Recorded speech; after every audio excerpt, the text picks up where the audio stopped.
Got the Grizz. We just got all the weight on the head.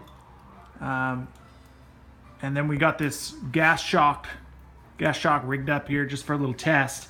Why don't you move it? That's a 90-pound spring. And the head weighs 100 pounds.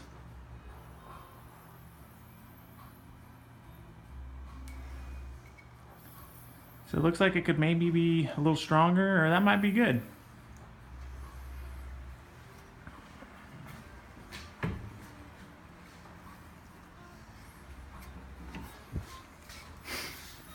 Can you do it with like one finger?